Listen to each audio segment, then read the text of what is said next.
Hi friends, welcome back to my channel. ಎಲ್ಲ ಹೇಗಿದ್ದೀರಾ?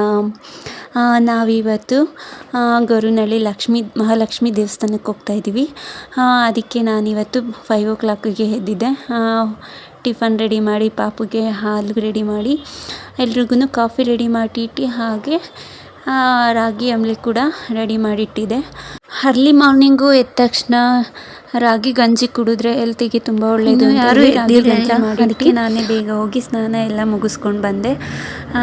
ಅಷ್ಟರಲ್ಲಿ ಎಲ್ಲ ಎದ್ದಿದ್ರು. ಆಮೇಲೆ ಅವರಿಗೆಲ್ಲ ರಾಗಿ ಅಂಬಲಿ ಕಾಫಿನ ಕೊಟ್ಟು ಮನೇನ ಒಂದು ಕಡೆಯಿಂದ ಗುಡಿಸ್ಕೊಂಡು ಬಂದೆ.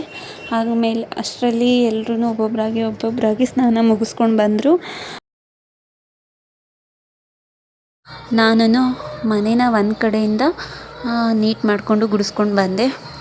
ಆಮೇಲೆ ಎಲ್ಲರೂ ಸೋಫಾಯಿಂದ ಯಾರು ಕೆಳಗಡೆ ಇಳಿಬಾರ್ದು, ಹಾಗೆ ಕಾಲು ಇಳಿಸ್ಬಾರ್ದು ಅಂತ ಹೇಳಿ ಮನೆ ಒರೆಸ್ಕೊಂಡು ಬಂದೆ. ಆಮೇಲೆ ಬಾಗಿಲಿಗೆ ರಂಗೋಲಿ ಹಾಕಿ, ಅರ್ಶಿನ ಕುಂಕುಮ ಇಟ್ಟು, ಹೂವಿಟ್ಟು ಬಾಗಿಲು ಪೂಜೆ ಮಾಡ್ಕೊಳ್ಳೋಕ್ಕೆ ರೆಡಿ ಮಾಡಿಕೊಂಡೆ. ಆಮೇಲೆ ದೇವ್ರ ಪೂಜೆಗೆ ರೆಡಿ ಮಾಡಿ, ದೇವ್ರ ಪೂಜೆ ಮಾಡಿ, ಟಿಫನ್ಗೆ ನಾನು ಚಿತ್ರಾನ್ನ ಮಾಡಿದ್ದೆ. ಹಾಗೆ ಜೊತೆಗೆ ಮೊಸರನ್ನನೂ ಕೂಡ ಮಾಡಿಟ್ಟಿದ್ದೆ. ಹೋಗ್ತಾ ದಾರಿ ಮಧ್ಯೆ ತಿನ್ನೋಣ ಅಂತೇಳಿ ಮಾಡಿಸ್ಕೊಂಡಿದ್ರು ನಮ್ಮ ಮನೆಯವರು. ಇನ್ನು ಉಳ್ದಿದ್ದ ದಾಳಿಂಬೆನ ರಾಶಿಗೆ ಕೊಟ್ಟೆ ತಿನ್ನೋದಕ್ಕೆ. ಆಮೇಲೆ ಟ್ರಾವೆಲ್ ಮಾಡೋದಕ್ಕೆ ಸ್ಟಾರ್ಟ್ ಮಾಡ್ಕೊಂಡ್ವಿ. ರಾಶಿ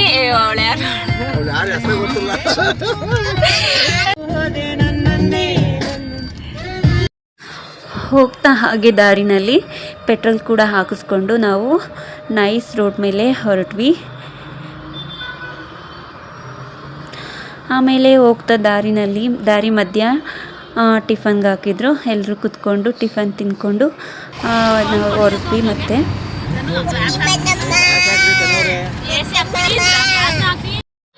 ಗೊರವನಹಳ್ಳಿನ ರೀಚ್ ಆದ್ವಿ.